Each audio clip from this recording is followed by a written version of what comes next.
पराजय हमारे अज्ञान के अतिरिक्त और कुछ भी नहीं। अंधकार है इसलिए पराजय है, प्रकाश हो तो पराजय असंभव है, प्रकाश विजय बन जाती है।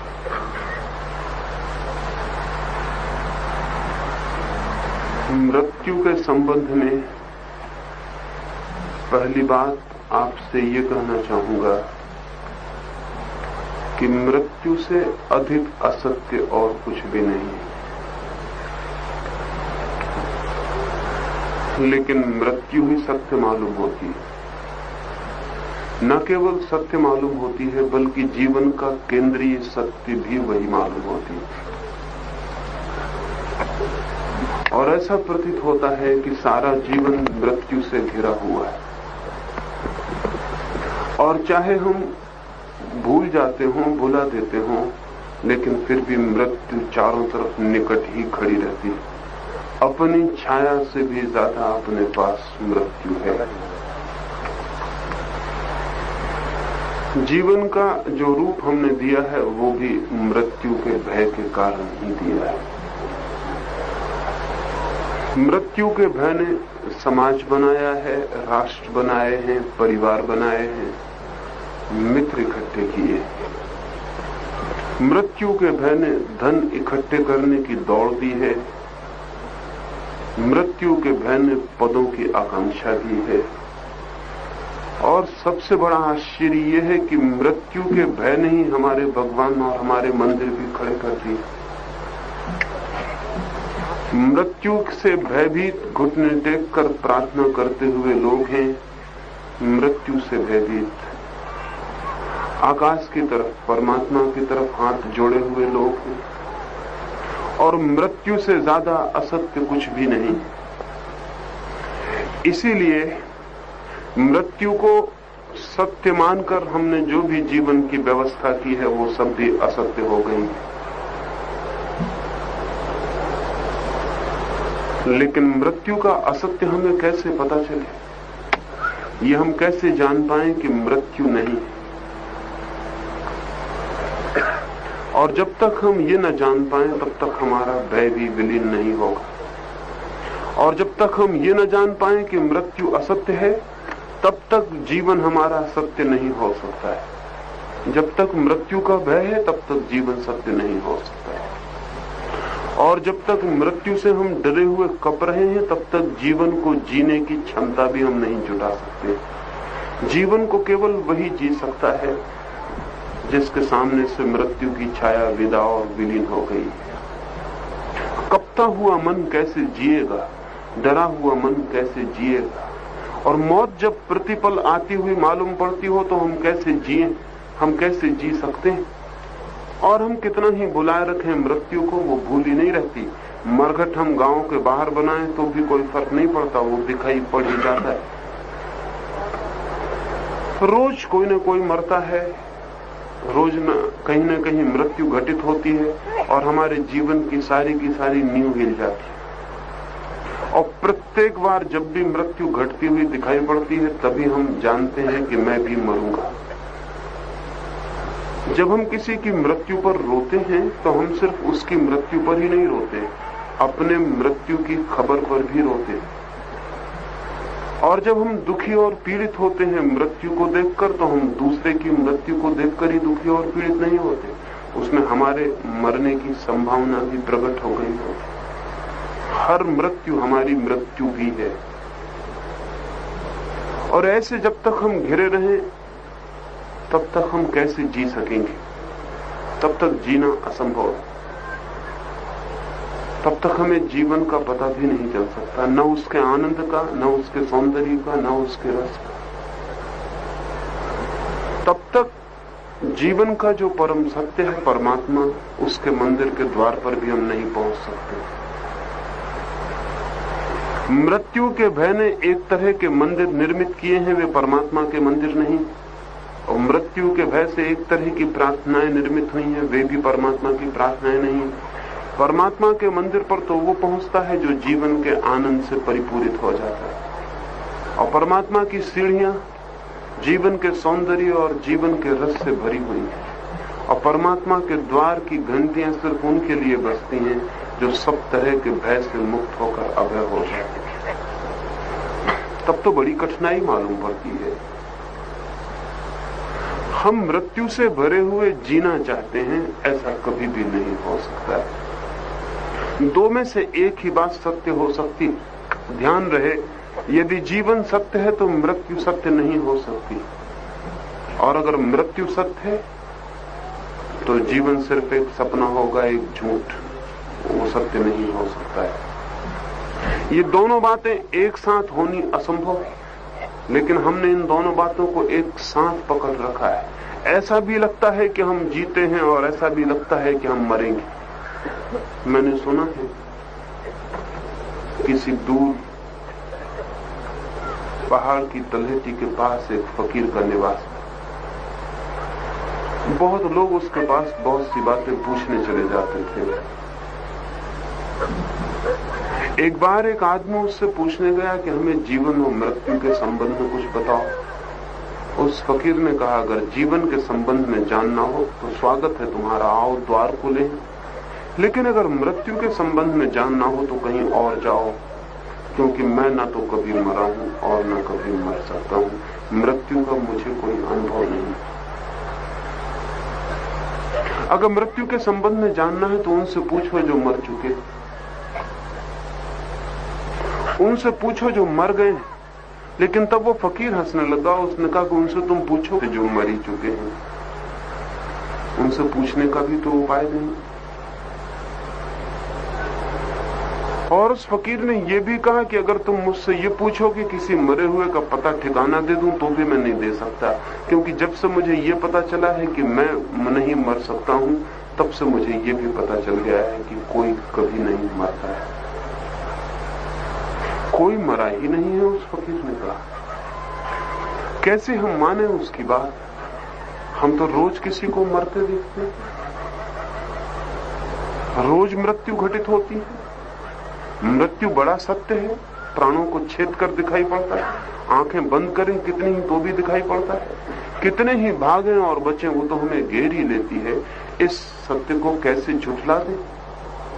कुछ लोग झुठलाने की कोशिश भी करते हैं। कुछ लोग मृत्यु से भय के कारण ही ये मान लेते हैं कि आत्मा अमर है, सिर्फ भय के कारण, जानते नहीं है, सिर्फ मान लेते हैं। कुछ लोग रोज सुबह उठ के ये दोहरा रहे हैं मंदिरों में बैठकर, मस्जिदों में बैठकर कि आत्मा अमर है, आत्मा कभी नहीं मरती है, आत्मा अमर है। और वे इस भ्रम में है कि शायद बार बार दोहराने से आत्मा अमर हो जाएगी, और शायद वे इस ख्याल में है कि बार बार दोहराने से मौत को झूठा किया जा सकता है। मौत झूठी नहीं होती दोहराने से, मौत तो सिर्फ जानने से झूठी हो सकती। ध्यान रहे, ये बहुत आश्चर्य की बात है कि हम जिस बात को दोहराते हैं उससे विपरीत को हम सदा स्वीकार करते हैं। जब एक आदमी कहता है कि मैं अमर हूं, आत्मा अमर है, और इसको दोहराता है, तब इस बात का पता देता है कि भीतर वो जानता है कि मैं मरूंगा और मुझे मरना पड़ेगा। अगर वो ये जानता है कि मैं मरूंगा नहीं, तो अब इस बात को दोहराने की कोई भी जरूरत नहीं। इसे सिर्फ दोहराता वही है जो डरा हुआ है, और इसलिए ये दिखाई पड़ेगा कि जो देश, जो समाज आत्मा की अमरता की बातें करते हैं, उनसे ज्यादा मौत से डरने वाले लोग खोजने कठिन।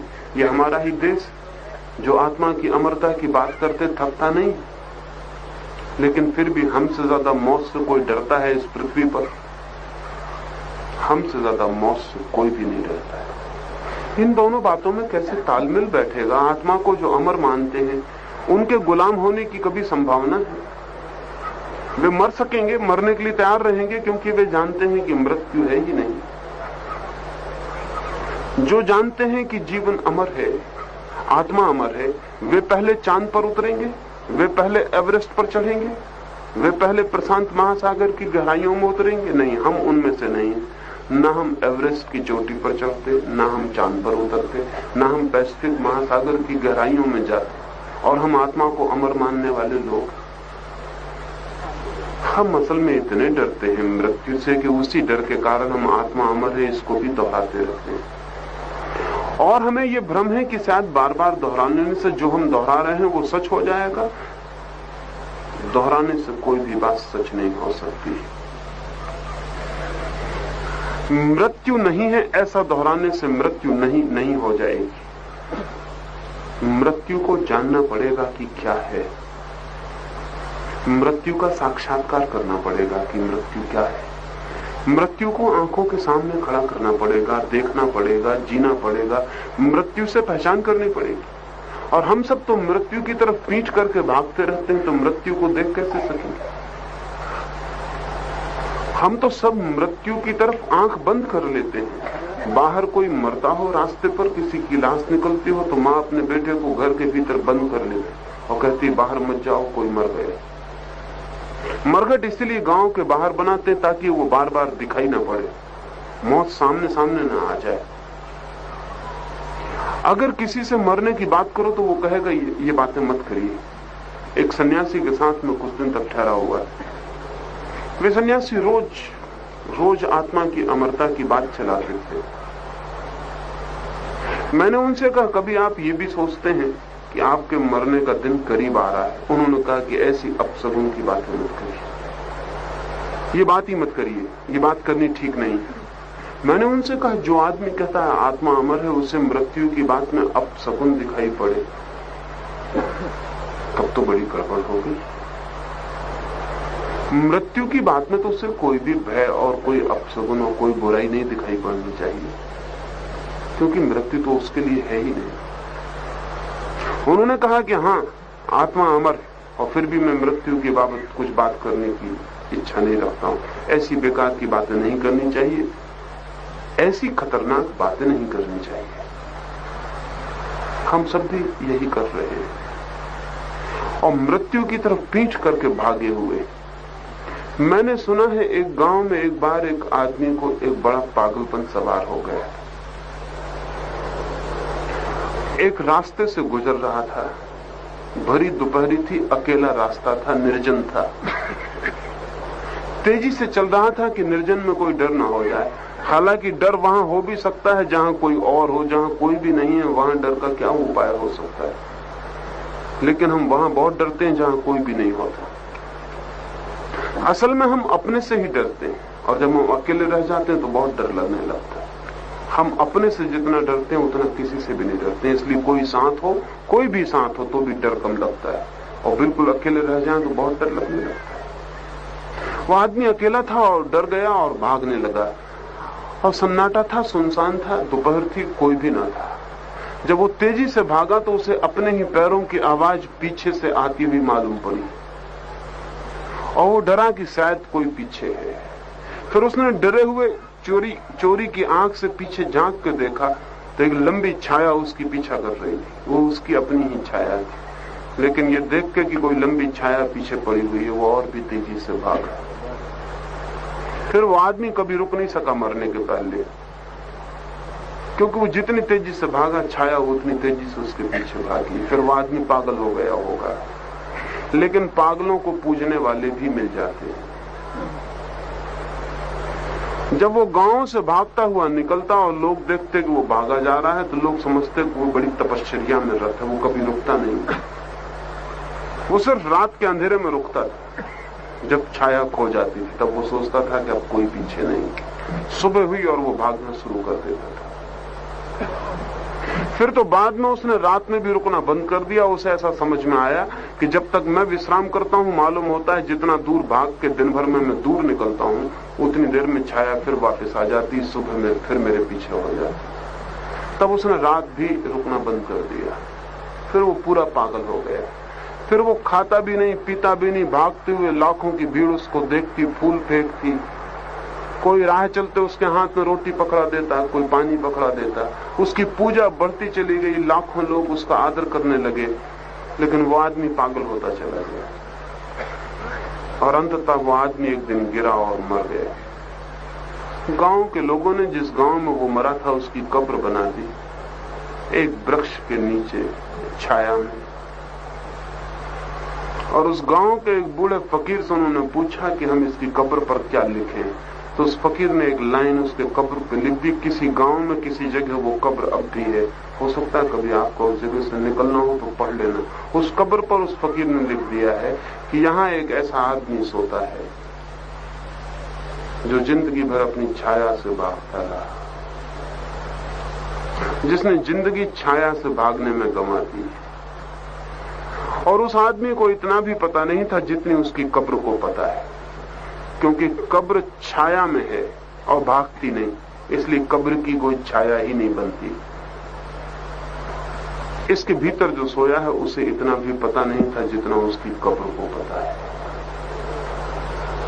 हम भी भागते हैं। हमें आश्चर्य होगा कि कोई आदमी छाया से भागता है। हम सब भी छायाओं से ही भागते रहते हैं, और जिससे हम भागते हैं वही हमारे पीछे पड़ जाता है। और जितने तेजी से हम भागते हैं उसकी दौड़ भी उतनी ही तेज हो जाती है, क्योंकि वह हमारी ही छाया है। मृत्यु हमारी ही छाया है।